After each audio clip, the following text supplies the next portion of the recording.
نحمده ونصلي ونسلم على رسوله الكريم أما بعد فأعوذ بالله من الشيطان الرجيم بسم الله الرحمن الرحيم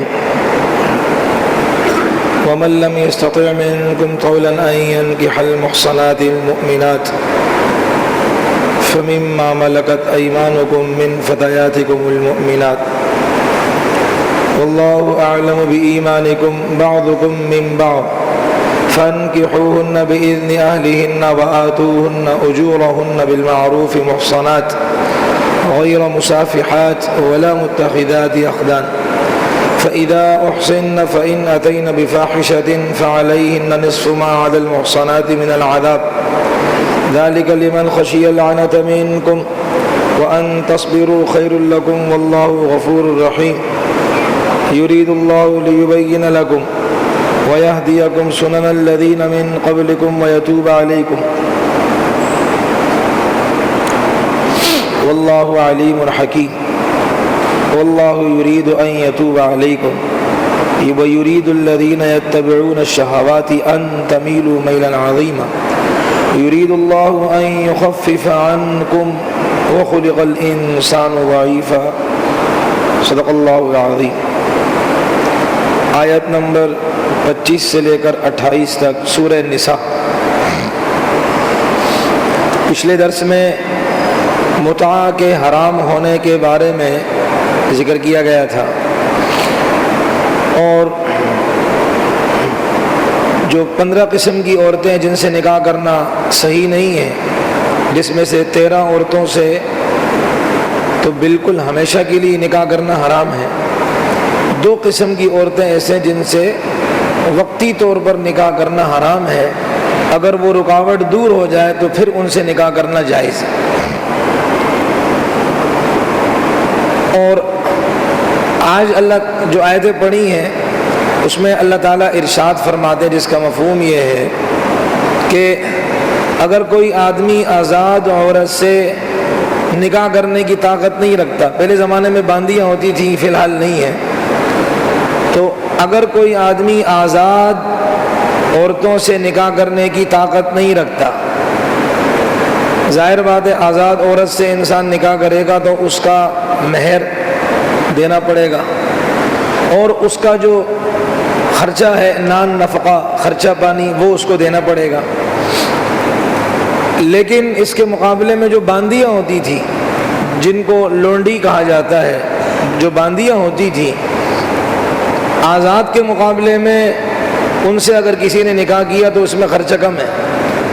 وہ کیسے کہ باندیاں تو کسی کی ملکیت میں ہوتی تھی، کوئی ان کا آقا ہوتا تھا، کوئی ان کا مالک ہوتا تھا، تو اگر کسی آدمی نے اپنی باندی کا نکاح کروا دیا، اپنی لونڈی کا کسی سے نکاح کروا دیا، تو جس سے نکاح ہوا ہے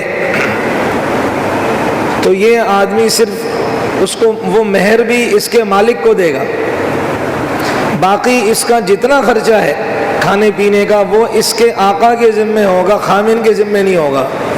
تو یہ آسان تھا کہ صرف اس کا جو ہے نا وہ مہر ادا کرے گا، وہ بھی اس کے مالک کو، باقی جو لونڈی کا کھانے پینے کا خرچہ ہے وہ اس کے آقا کے ذمہ ہے۔ اس کی وجہ یہ کہ یہ اس اور لونڈی کا نکاح، بھائی یہ شرعی مسئلے ہیں، ابھی ہمیں نہیں معلوم تو ہم ایسے حیرانگی سے نہ دیکھیں، ابھی فی الحال باندیوں کا سسٹم نہیں، تو اس لیے ہمیں بڑا عجیب لگ رہا ہے۔ اگر باندی کا کسی نے اپنی باندی کا کسی آدمی سے نکاح کر دیا تو ظاہر بات ہے یہ اس سے خدمت بھی تو لے گا، جس کی یہ باندی ہے اس سے خدمت لے گا، یعنی رات تو اپنے خامن کے گھر جائے گی یہ لونڈی، صبح کو یہ اپنے مالک کے پاس آئے گی، دن بھر کے کام کرے گی۔ جب دن بھر کے کام کرے گی تو دن بھر کا کھانا پینا، اس کا خرچہ پانی وہ کس کے ذمہ ہوگا؟ اس کے مالک کے ذمہ ہوگا۔ تو شوہر کا کے اوپر اتنی ذمہ داری نہیں آئے گی۔ ہاں ایک مسئلہ کہ وہ جو میاں بیوی والے تعلقات ہیں وہ مالک اپنی اس باندی سے نہیں ادا کر سکتا، اس لیے کہ اب یہ کسی کی بیوی ہے، اس سے وہ تعلقات نہیں ادا کر سکتا۔ باقی یہ لونڈی اس آدمی کی خدمت میں ہوگی جس کی یہ باندی ہے، جو اس کا آقا ہے۔ تو اللہ تعالیٰ اسی کو فرما رہے ہیں. دیکھو اس میں ایک اور دلیل مل رہی ہے ہمیں متع کے حرام ہونے کی یا ناجائز ہونے کی. کہہ رہے وہاں آواز نہیں آ رہی, کہہ رہے وہاں آواز نہیں آ رہی. وہ کیا کہ اللہ فرماتے ہیں کہ اگر آپ کے پاس طاقت نہیں ہے آزاد عورت سے نکاح کرنے کی, طاقت نہیں ہونے کا مطلب یہ ہے کہ خرچہ پانی آپ کے پاس اتنا نہیں کہ آپ ان کی وہ جو ضروریات ہیں وہ ادا کر سکیں, تو پھر آپ کیا کریں, باندیوں سے نکاح کریں, ان کا خرچہ کم ہے. اسی کو اللہ تعالیٰ ارشاد فرماتے ہیں وَمَن لَّمْ يَسْتَطِعْ مِنكُمْ طَوْلًا أَن يَنكِحَ الْمُحْصَنَاتِ الْمُؤْمِنَاتِ, تم میں سے کوئی شخص طاقت اور قدرت نہ رکھتا ہو آزاد ایمان والی عورتوں سے نکاح کے بارے میں, تو اس کو چاہیے کہ فَمِمَّا مَلَكَتْ أَيْمَانُكُمْ, کہ جو تمہاری باندیاں ہیں تو وہ آدمی تمہاری باندیوں میں سے کسی سے نکاح کر لے, اور وہ باندیاں بھی کیا ہوں, ایمان والی ہوں, کافرہ نہ ہوں. کافر سے نکاح کرنا تو صحیح نہیں ہے. واللہ اعلم بایمانکم. اب دیکھیں ایک بات, اگر متعہ کرنا مثال کے طور پر جائز ہوتا, جو متع کی نسل کہتی ہے کہ متعہ کرنا جائز ہے, اگر متعہ کرنا جائز ہوتا تو اللہ قرآن میں کیا فرماتے, اگر تم آزاد عورتوں سے نکاح نہیں کر سکتے ہو نا, متعہ کر لو. لیکن اللہ نے یہ آپشن نہیں دیا, نکاح ہی کرنا ہے, آزاد سے نہیں کر سکتے باندیوں سے کر لو, لیکن کرنا نکاح ہے, متعہ نہیں کرنا. اگر متعہ حلال ہوتا, جائز ہوتا, تو اللہ کیا فرماتا, وقتی طور پر تم متعہ کر لو. لیکن اللہ نے قرآن کا انداز دیکھیے, اللہ اس بات کو بیان نہیں فرما رہے, مطلب یہ اچھی چیز نہیں ہے. آگے پہلے پیچھے بند ہوگی نا, اصل میں پیچھے بند ہوگی تو آگے کل بند ہوگا, چلنا چالو ہوگا نا, اصل میں لوڈ کم ہوگا. یہ بھائی فرما رہے اب جنریٹر چلائیں گے تو مجمع آگے آ جائے, اس لیے کہ ہر جگہ پنکھے نہیں چلیں گے. ابھی جو جنریٹر ہے عارضی طور پر لیا ہوا ہے, یہ کمزور ہے, تو سارے پنکھے چلیں گے نہیں, تو تھوڑا حرکت میں برکت بھی ہے. اللہ تعالیٰ آپ لوگوں کو جزائے خیر عطا فرمائے. ٹھیک ہے, جب تگڑا جنریٹر آ جائے پھر ایک بندہ ایک اس والے مالے میں بیٹھے, دوسرے مالے میں بیٹھے, پھر مسئلہ نہیں ہے. اپنے گھر پہ بیٹھے, پھر کوئی مسئلہ نہیں ہے. اب ذرا کمزور ہے, اور کمزور کے ساتھ رعایت کرنی چاہیے. ٹھیک ہے, تو خیر اللہ تعالیٰ اسی کو فرماتے ہیں کہ آپ ایمان والی باندیوں سے نکاح کر لیں. شرط یہ کہ باندی ایمان والی ہو, مشرکہ عورت نہ ہو. اب ہوتا یہ تھا کہ باندیوں سے نکاح کرنا, بعض لوگ یہ سمجھتے تھے کہ یار یہ تو کافروں کی جو عورتوں کو قید کیا گیا ہے, پھر ان کو حکومت وقت نے باندی بنا کر تقسیم کیا ہے, تو ہو سکتا ہے یہ اوپر سے ایمان والی ہو, اندر سے یہ ایمان والی نہ ہو, سہولیات حاصل کرنے کی خاطر یہ کام کیا ہو. اللہ فرماتے ہیں, اسی کی نفی فرماتے ہیں, واللہ اعلم بایمانکم, اللہ کو تمہارے ایمان کا معلوم ہے, خبر ہے. یعنی اللہ ظاہر کو دیکھتے ہیں. جب وہ کلمہ پڑھ رہی ہے تو ہم اس کے دل کے اندر نہیں جھانکیں گے جب تک کہ زبانی طور پر وہ کوئی کفریہ کلمہ نہ کہہ دے یا عملی طور پر کوئی کفریہ حرکت نہ کر لے. تو اس لیے آپ پریشان نہ ہوں, وہ کلمہ پڑھ رہی ہے اور کہتی ہے میں اسلام لائی ہوں, نبی علیہ السلام کو آخری نبی مانتی ہوں, بس کافی ہے. اور دوسرا یہ کہ لوگوں میں یہ بات تھی یار باندی سے نکاح کریں گے, باندی تو اپنے آقا اور اپنے مالک کی خدمت میں مصروف عمل ہوتی ہے, یہ کوئی کبھی ایک سودا لا رہی, کبھی دوسرا سودا لا رہی, یہ تو مارکیٹوں میں گھوم رہی ہے مثال, تو یہ کوئی اتنی اچھی بات تو نہیں ہے ایسی عورت سے میں نکاح کروں گا, میں تو بھائی کسی اونچے خاندان سے والی سے نکاح کروں. اللہ تعالیٰ نے اسی بات کی نفی فرمائی ہے, باندیوں کو حقیر نہ سمجھو. آگے اللہ نے فرمایا بعضکم من بعض, کہ تم ایک دوسرے سے ہی ہو. بھائی باندی بھی تو انسان ہے, تم بھی انسان, وہ مسلمان تم بھی مسلمان ہو, لہذا تم ایک دوسرے سے ہو. اصل تو تقوی ہے اللہ کی نگاہ کے اندر. جیسے کہ حدیث پاک میں آتا ہے نبی علیہ السلام نے فرمایا کہ تم سب آدم کی اولاد سے ہو، تو اس لیے باندی سے نکاح کرنے میں وہ عیب نہیں ہے، لیکن بہتر یہ ہے کہ آزاد عورت سے نکاح کیا جائے. آگے وہ بات آ رہی ہے، باندی سے نکاح کرنا جائز ہے، اللہ نے فرما دیا. اب باندی سے نکاح کیسے کریں گے؟ ظاہر بات ہے یہ کسی کی ملکیت میں ہے، کوئی اس کا آقا ہے، اس کی بنا پرمٹ کے، بنا اس کی اجازت کے ان سے نکاح نہیں کر سکتے. اسی کو اللہ فرماتے ہیں فَانْكِحُوهُنَّ بِإِذْنِ أَهْلِهِنَّ، آپ ان باندیوں سے ان کے آقاؤں کی اجازت سے نکاح کریں. ایک وَآتُوهُنَّ أُجُورَهُنَّ بِالْمَعْرُوفِ، اور اچھے انداز سے، اچھے دستور کے مطابق آپ ان کا مہر ادا کریں. مہر تو بھائی دینا ہی دینا ہے. حدیث پاک کا مفہوم ہے جو آدمی نکاح کرتا ہے لیکن مہر ادا نہیں کرتا اور وہ مر گیا، قیامت میں وہ زانیوں کی صف میں کھڑا ہوگا، یعنی کہ زناکار کی صورت میں کھڑا ہوگا. یہ عورت کا حق ہے. تو تو یہ باندی کا بھی یہی ہے، آتوہن اجورہن بالمعروف، آپ ان کو ان کا مہر دیں بھلے طریقے سے، دستور کے مطابق. محصنات، آگے باندیوں کے لیے بھی شرطیں لگائی ہیں کہ تم جو نکاح کر رہی ہو تو تمہاری نیت صاف ہو. نمبر 1 محصنات، نیت یہ ہو کہ ان کو نکاح کے بندھن میں باندھا جائے، نکاح کے بندھن میں ان کو باندھا جائے. غیر مصافحات، دوسری شرط یہ ہے کہ وہ شہوت رانی کی نیت سے یہ نکاح نہ کریں کہ خواہش پوری کرنے کی نیت سے نکاح کر لیا اور پھر چھٹی نہیں. نمبر 3 وَلَا مُتَّخِذَاتِ أَخْدَانٍ، اور نہ وہ باندیاں پوشیدہ دوستیاں کریں. یہ تو آزاد عورتوں کے لیے بھی ہے کہ پوشیدہ دوستی بھی وہ نہ کریں. یہ 3 شرطیں ہیں. آج کل وہ کیا ہے، بوائے فرینڈ، گرل فرینڈ، پوشیدہ دوستیاں، نکاح کسی اور سے، دوستیاں کسی اور سے. شریعت نے آزاد عورت کو بھی منع کیا ہے اور شریعت نے باندی کو بھی اس سے منع کیا ہے کہ نکاح کرنے کی غرض کیا ہو، پاک دامنی کی زندگی، صاف ستھری زندگی گزارے. نمبر 2 خواہش رانی نہ ہو مقصود، کہ وقتی طور پر اپنی خواہش پوری کر لے چل بھیا. اور متع کے اندر یہی ہوتا ہے، شریعت نے شرطوں سے باندھا ہے. اور نمبر 3 چوری چھپے دوستیاں نہ ہو. اس لیے شریعت میں آیا کہ نکاح کرو تو اس کا اعلان کرو. پچھلے درس میں یہ بات آئی، نکاح کی تشہیر کریں.